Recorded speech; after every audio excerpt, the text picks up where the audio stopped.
Well, this is Richard Wilson, and welcome to Module 11 in our mini-series on how to start a family office. I'm actually skipping out on a investment conference right now to go outside, get some exercise, and on my way out the door, I figured this is the perfect time to record this short video on the importance of investing in your health. I don't think in any other family office book, investment strategies book, you're going to really hear about investing in your health, but it's one of the most important things we communicate to you. I have a client who literally owns a Ferrari and spends more money maintaining his Ferrari than his own body, and he's going to get tired of that car in 2 to 4 years and trade it out for something else. I was at a wealth management membership conference lately, and I spoke on stage to 180 people. I know they all paid $30,000 a year for membership. I had everybody raise their hand who had spent over $30,000 on their health that year, and one person out of 180 raised their hand. That means everyone else in that room prioritize their money and their investment portfolios over their health. Many people spend $700 on a tune-up for their Mercedes every year, or $1,500 on an oil change for their Land Rover. But they don't spend $700 on a inside tracker service where a nurse comes to your house, takes a blood sample, and gives you a report on 50 different biomarkers in your body. In other words, you're investing more in your car, maybe in a plane ticket to go on vacation during spring break with the kids, maybe more on a hotel for New Year's Eve or an Airbnb than you spend on your health maybe over a whole month or quarter or maybe the whole year.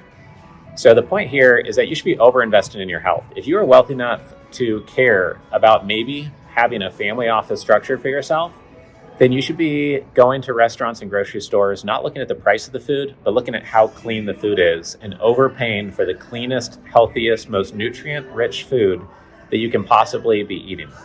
You should be living in healthy environments, surrounding yourself with healthy people, and over-investing in your health. Even if you are the greediest person on planet Earth and you're watching this mini-series, you can try to become a billionaire one day.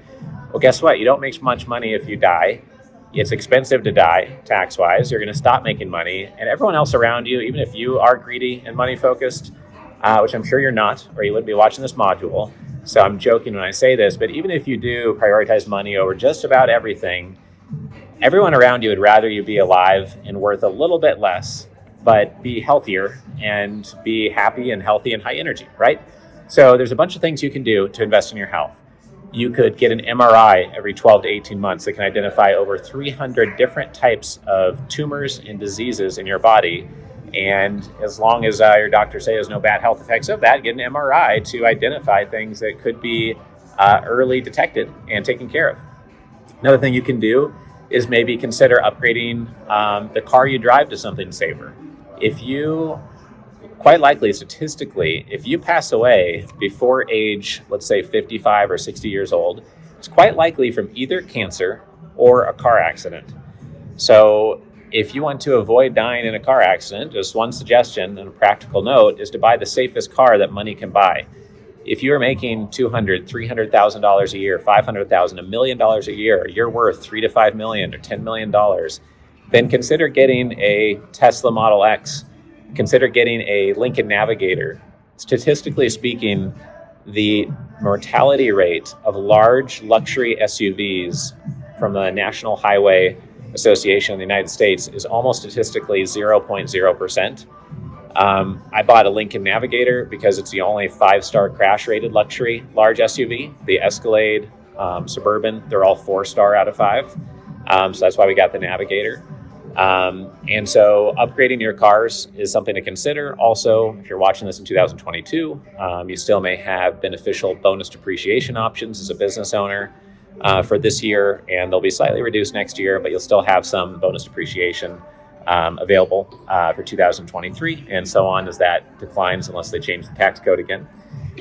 Maybe check out getting a executive physical at the Mayo Clinic. Might pay $3,000 to $7,000, and they'll check for cancer and disease. They'll check 20 or 30 different points, and you could go do that. If not every 6 months, maybe once a year, every year and a half. These are the types of things that most people don't do. They really don't cost that much money. For many of you, if you're at the level of worrying about having a family office, going on one nice vacation would take care of everything I just talked about for the entire year and doing all those things every single year. And it would be doing probably 10 times more than the average family office peer or what you used to do.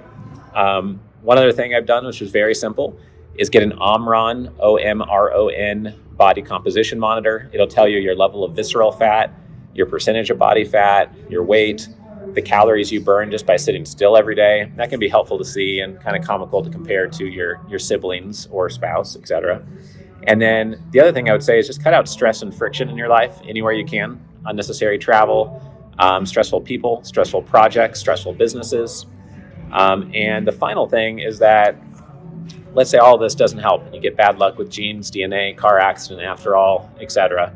One thing to have in place related to health is a if I die document.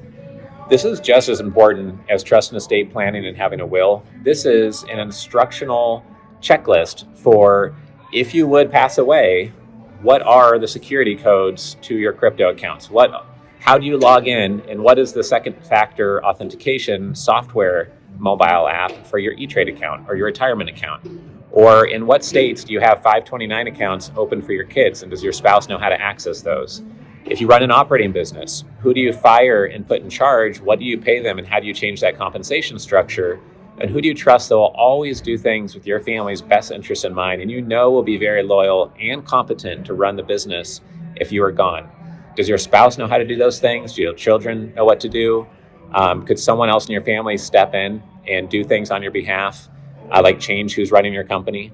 I know in our business, we could run things with a 5 to 7 person skeleton crew instead of all 25 employees if we had to, and still generate a couple of $1 million a year and stay very profitable, and could do that for many years to come so that my family could live off of that income and not even touch the assets that we have saved up in case of something bad happening to me or to the business.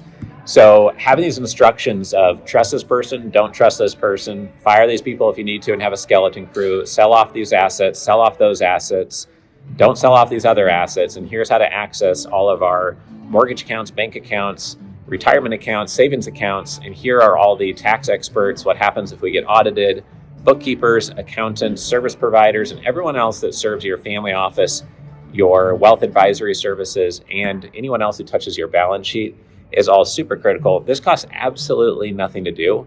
Almost nobody I know has this.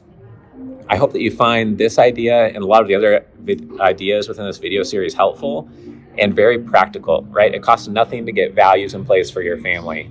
There's no reason not to do it. It costs nothing to have a if I die document. It costs almost nothing to invest in your health, and it's not really a cost at all. It's an investment in your health. And if you don't make time for your health and invest in your health now, then you're going to have to make time later when you're sick and recovering from not being healthy. We had a family office professional friend of mine. He was a professional baseball player. He then worked almost 24 hours a day, slept 4 hours a night. He got cancer in his 30s. He went to many doctors for treatment and solutions. They said, well, you got cancer most likely because you never slept. And your body had high cortisol, and it creates more free radicals and more issues that can lead to cancer. And they said, you have to take care of yourself. You have to start sleeping more. And his message on stage at our event last March, was that don't be like me. Don't wait until you literally get cancer and almost die to get a wake-up call that you should take care of your health and invest in your health. Use his wake-up call to your benefit and invest in your health. We all know we should. We all know we need to.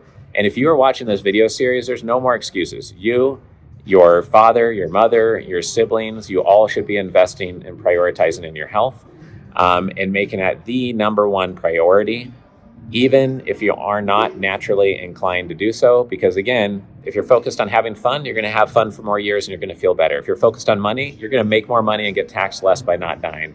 If you don't really care about money, then invest in your health even more so you feel good and you can help other people in life feel good if you're being the best version of yourself and not a sick, tired version of yourself that doesn't feel well.